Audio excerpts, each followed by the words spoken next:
Assalamualaikum warahmatullahi wabarakatuh. Alhamdulillah, alhamdulillahi rabbil alamin. Assalatu wassalamu ala asrafil anbiya'i wal mursalin, Sayyidina wa maulana Muhammadin. Ashhadu an la ilaha illallah wa ashhadu anna Muhammadar Rasulullah. Allahumma salli ala Sayyidina Muhammadun musyabihil wal ikram, ya wal jalila wal ikram, wa tahirin wal mujahidina, amma ba'du, ibadullah wa ittaqullah. Bersyukur kita kepada Allah dengan mengucapkan alhamdulillahi rabbil alamin atas segala limpahan karunia, rahmah dan hidayahnya, sehingga kita dapat menjalankan amanahnya, beramal dan beribadah zahir batin, dunia dan akhirat. Bersalam kita tidak akan pernah kita lupakan. Marilah sama-sama kita sampaikan kepada junjungan kita Nabi Allah, Nabi akhir zaman, Rasulullah Muhammad sallallahu alaihi wasallam. Atasnya kalimahnya kita kalamkan dengan mengkalamkan Allahumma sholli ala Sayyidina Muhammad wa ala alihi Sayyidina Muhammad. Alhamdulillah, bertemu lagi dengan saya, Guru Mursyid Syekh Nur Muhammad Buya Irwan Maulana Al-Khalidi, Pasaman, Sumatera Barat. Tentunya dalam makom majelis zikir ma'rifatullah, dalam syiar tayangan YouTube Buya Pasaman Timur, di bawah naungan Yayasan Islam Hidayatul Mubarakah Indonesia. Insya Allah dalam waktu dan pertemuan ini saya akan berbagi wawasan dan ilmu pengetahuan tentang meningkatkan iman dan takwa kita kepada Allah Subhanahu wa taala, tentunya dengan meningkatkan ilmu pengetahuan. Yang mana pada waktu dan kesempatan ini sangatlah penting rasanya kita berbagi wawasan dan ilmu pengetahuan, yaitu tentang suatu hal yang wajib yang tidak bisa kita mengelak dari ketentuan ini apapun kondisi kita, yaitu tentang sholat. Rahasia demi rahasia Allah luncurkan ke dalam diri manusia agar manusia itu bisa mengenal dirinya. Apapun gejolak yang dilakukan oleh Allah kepada diri itu adalah saat yang dia memperkenalkan dirinya, bukan kamu mencari dirimu. Nah, inilah hakikatnya.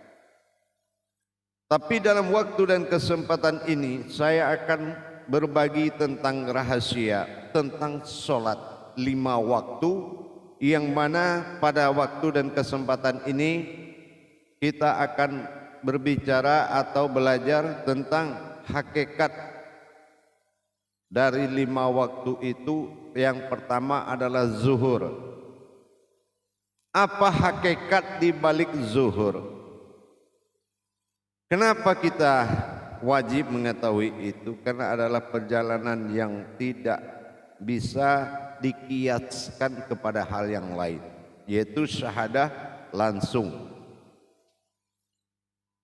Kita berpikir apakah kita sudah paham terhadap apa itu zuhur dan kenapa 4 rakaat. Nah, di tayangan sebelum ini saya sudah menerangkan bahwasanya tajalli Fatihatun Nasun berhadapan dalam rangka Ilahin Nas dengan Rabbil Alamin, berdirinya sifat ketuhanan manusia pada ketuhanan dari alam, ini adalah al-abidun wal wahudun wal ahadun. Ini adalah dalam rangka menyembahnya kodratku kepada wujudku sendiri. Tajalli yang ada di sini, apa hubungan rakaat atau ba'da atau waktu, apa hubungan waktu atau nama waktu ini dengan sholat, yaitu dengan Al-Fatihah. Nah, hubungan waktu ini dalam sholat dengan namanya, berhubungannya adalah kodrat Al-Fatihah. Jadi kita jangan salah memahami bahwasanya terjadinya dua tajalli di dalam sholat ini adalah yang menyembah dengan yang disembah. Ini kodratnya. Fungsi Al-Fatihah dengan fungsi ayat atau surat yang dibaca atau surah yang dibaca sesudah Al-Fatihah mewakili asma solatnya. Kalau solatnya zuhur, nah kita lihat solat zuhur itu bernama zuhur. Nah, zuhur ini dengan solat apa hubungan hakikatnya? Jangan nanti kita lakukan rakaatnya tapi hakikat zuhurnya kita tidak tahu. Kita enggak tahu hakikat solat zuhur dengan waktu, ya. Kita tidak tahu hakikat solat zuhur ini namanya. Solat itu tidak bernama zuhur, tapi solat adalah ba'da zuhur. Ya, ingat ya. Jadi zuhur adalah nama ba'da.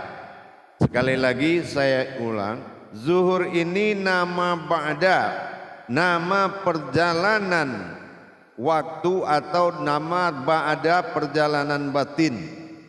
Nah, sementara rumus solat ini adalah wujud batin dalam batin, ya, diri batin dalam alam batin. Nah, inilah yang akan dipertemukan antara ilahinas dengan Rabbil Alamin. Nah, kita lihat solat zuhur. Zuhur adalah solat yang pertama sekali Allah jadikan. Dalam Al-Quran Allah katakan, solatlah kamu dari awal tergelincir matahari. Nah, di sini surat Muhammad juga surat Nur, surat An-Nur juga ada, sangat banyak surat menyatakan seperti itu. Tapi kenapa dikatakan zuhur?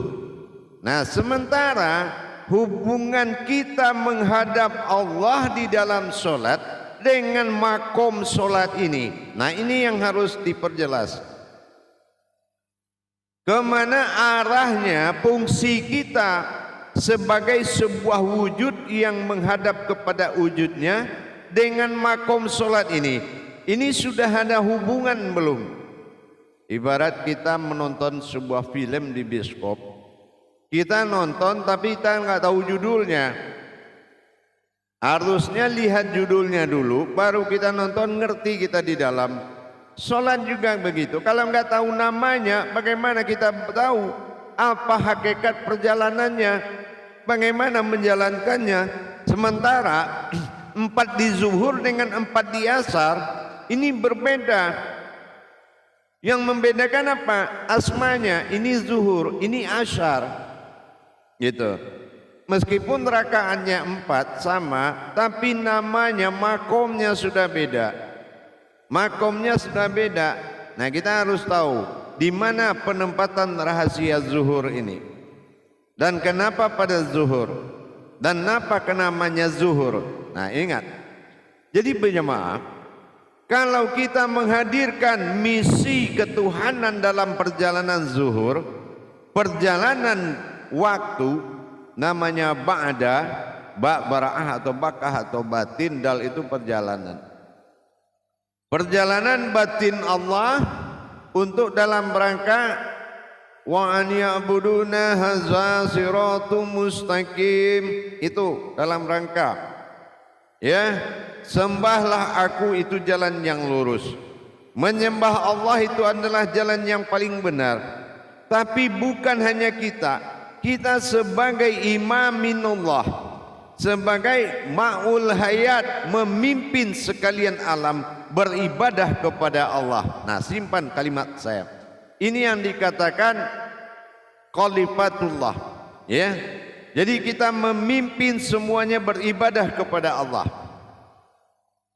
Makanya dalam berdiri setelah ruku itu sudah jelas. Rabbana lakal hamdu.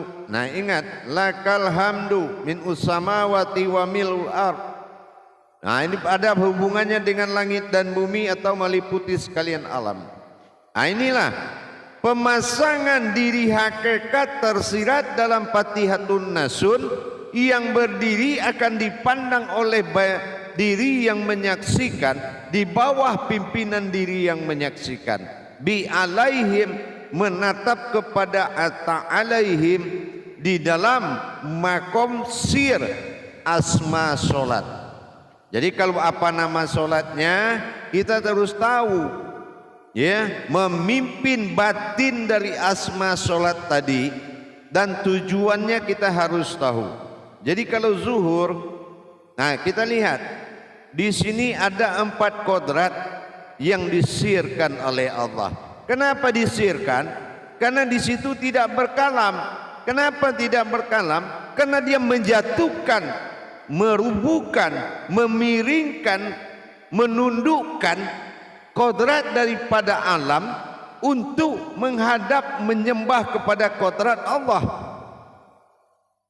Nah, ya, untuk menyembah kepada Allah. Kalahnya kadar an-nurul dikalahkan oleh an-nurul ini, dikalahkan oleh nurullah yang berdiri, ya. Nah, ini an-nazirnya adalah sir. Sir itu tidak dikalamkan atau tidak didaharkan. Nah, kenapa tidak didaharkan?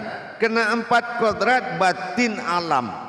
Yang pertama nur. Ini batin alamnya adalah hayat, nur, ya.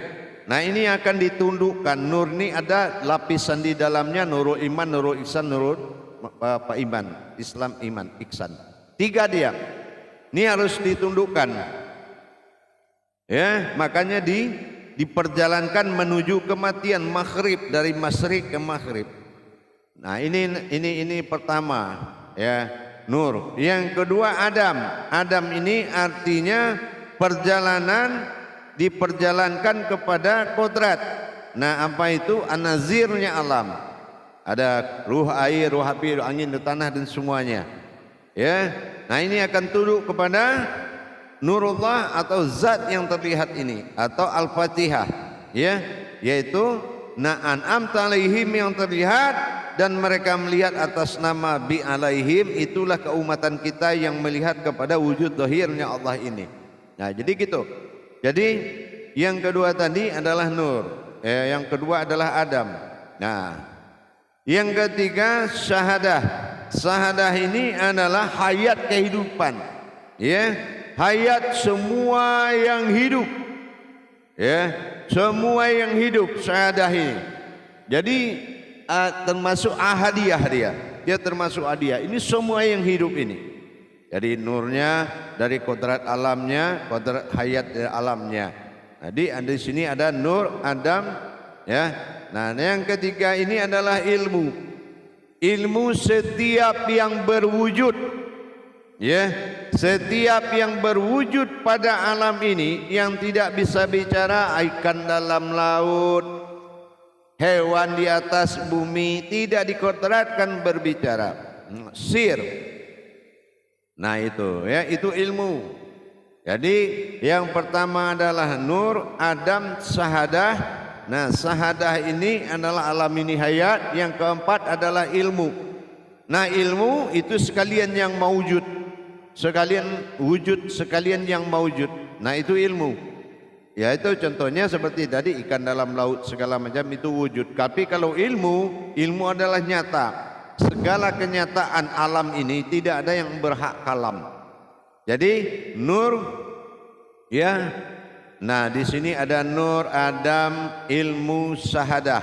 4. Jadi 4 yang kodrat tadi itu adalah taat dan takhluk, dan dijanjikan kembali kepada asalnya dengan kehadiran diri batin anta alaihim, dan diri yang sir bi alaihim, mewakili seluruh alam, menatap ke diri ta'alaihim dengan dihadirkan di Al-Fatihah dalam kondisi menerima taubat.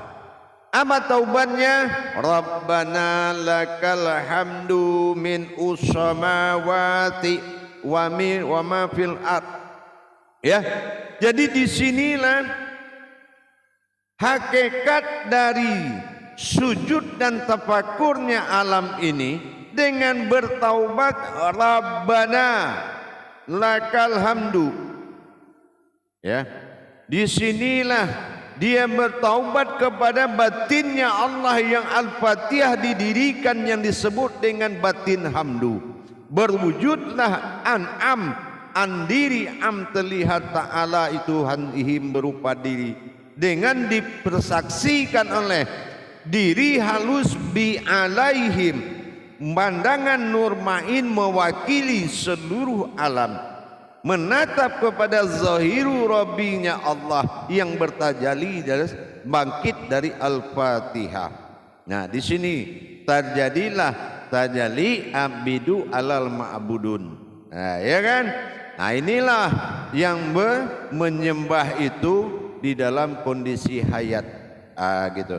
Jadi ini yang dikatakan duhur. Jadi kalau kita zuhur berarti kita mendirikan kodrat Allah pada alam batin. Mana kodrat Allah yang batin adalah diri, mana alam yang batin itulah hakikat dari 4 kodrat alam tadi. Disinilah dua batin berhadapan dalam rangka mentaklukkan wala tafaraqula bismillah. Kalau semuanya sudah tafakur, di dalam penetapan terlihatnya miringnya matahari, berarti tidak naik kubah dan dia tidak sanggup menantang nurullah. Disinilah zuhur berdiri. Makanya zuhur 2 alif domah u. Alif domah u rahasia, alif domah u juga rahasia. Zuhur ada alif 2 di situ dan huruf perbuatan sesungguhnya zai. Jadi dengan alif domah pada wujud nurullah dan nur Muhammad terjadi kemuliaan kodrat. Wala tafarakulla bismillah, berdirinya nurullah, tafakurnya nur Muhammad, dan akhirnya kembali kepada kodratnya, yaitu tiada. Ini maghrib. Jadi dengan kita berdiri seperti itu, berarti ayat yang akan kita bacakan apapun dalilnya itu adalah Al-Ikhlas, ya. Apapun surat yang kita baca setelah Al-Fatihah surahnya, kekuatannya itu adalah Al-Ikhlas, yaitu munculnya diri rahasia, mewujud pada kenyataan tafaraku dan tafakur seluruh alam. Nah, inilah yang dikatakan alhamdulillahi rabbil alamin. Itulah tunduknya. Jadi disitulah zuhur pertama kali berdiri, naiknya nurul alal nurin, naik nur, nurinnya mengalah. Ini dia perjalankan. Nanti ada 4 lagi di perjalanan kedua, ada 4 batin lagi yang harus ajak untuk menghadap Allah di dalam sholat. Ya, 4 ini sudah ditafakurkan dan ia akan menghadap Allah melalui imam minullahnya, yaitu alif wujud yang akan membawa pada alif abtar. Alif abtar akan dibawa kepada alif wujud. Disinilah berperan zuhur atau tidak didaharkan. Karena apa? 4 kodrat tadi memang tidak punya suara dari awalnya dan tidak boleh berkalam. Tunduk sebetul-betul tunduk. Nah, inilah dia. Makanya berakhir kepada tenggelam nanti. Jadi dengan demikian pahamlah kita zuhur ini bahwasanya kehadiran nanti ini akan bertemu perjalanannya dalam 5 langkah tadi. 5 langkah dalam masa mi'raj ini akan memperlihatkan kebenaran dan kebesaran Allah. Kita akan tahu semua asal usul siang malam, semua kita akan tahu perjalanan siapa yang 2 macam ini, kok jam 1 jadi jam 13. Nah, ini gara-gara sholat. Nanti akan tayangan berikutnya, pelajaran berikutnya kita akan bahas nanti. Semua akan terjadi karena ini adalah perjalanan waktu. Perjalanan waktu bagi dunia, perjalanan batin bagi kodrat sholat. Jadi sholat tidak punya nama, yang punya nama adalah perjalanannya ba'danya.